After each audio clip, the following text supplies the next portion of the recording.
She's not death. She only warns you, but when she screams, death is already on its way. There is a story whispered in the old hills of Arlinda Sound, carried by the wind on nights when the moon hangs pale. A cry. Not the cry of an animal, nor the sorrow of a grieving woman. Something older, something that does not belong entirely to the world of the living. For centuries, people claimed that before death arrived, a spirit came first, a watcher, a mourner, a voice in the night. They called her the Banshee. Her name comes from the Irish words Bean Sidid, meaning woman of the fairy mound. In the ancient belief of Gaelic Ireland, the Siadwa were the mysterious inhabitants of another realm, a hidden world said to exist alongside our own. A world older than the churches, older than the kings, older even than the written history of the island. From that world, the Banshee came, but the Banshee was not a creature of malice.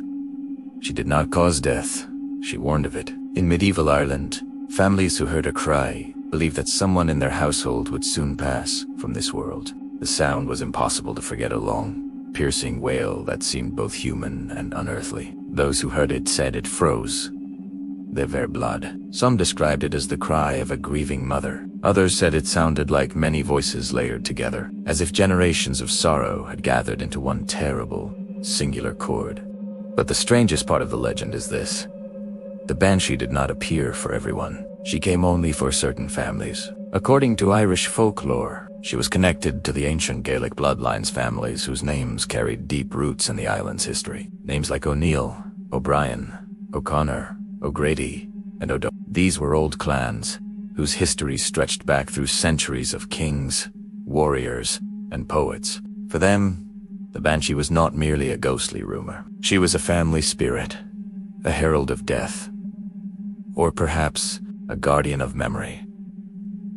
Descriptions vary, yet the mystery only deepens. Some accounts portray her as a young woman of haunting beauty, with long silver hair and pale skin, dressed in a flowing white gown. Others describe an old woman with hollow eyes, wrapped in a dark cloak, her face marked by the sorrow of centuries. In some stories, she appears as the Bean Naig the washer at the ford, kneeling by a stream to wash the blood-stained clothing of those destined to die. Travelers were warned never to approach too closely, for if she looked up, the death she mourned might be your own. Her most powerful presence was her voice. It began softly, almost like distant wind through the grass, then rose suddenly into a sharp, terrible cry that echoed across valleys and stone walls.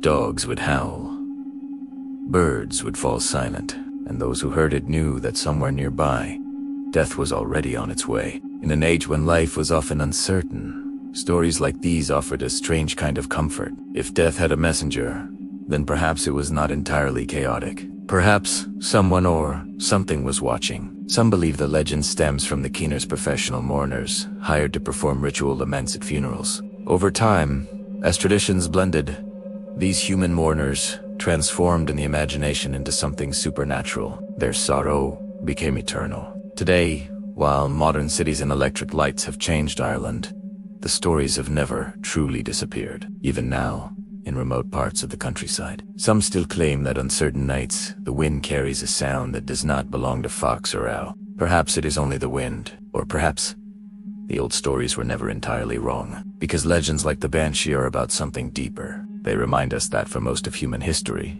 death was part of the rhythm of life, and we searched for meaning in that rhythm. They represent the fear of loss, the mystery of what lies beyond, and the strange human hope that even in death, someone might still be there to mourn us. So, the next time you hear the wind moving across a dark hillside, listen carefully. Because in the old legends of Ireland, a cry in the night was never just a cry. It was a message, and somewhere, someone had just been called away from the world of the living.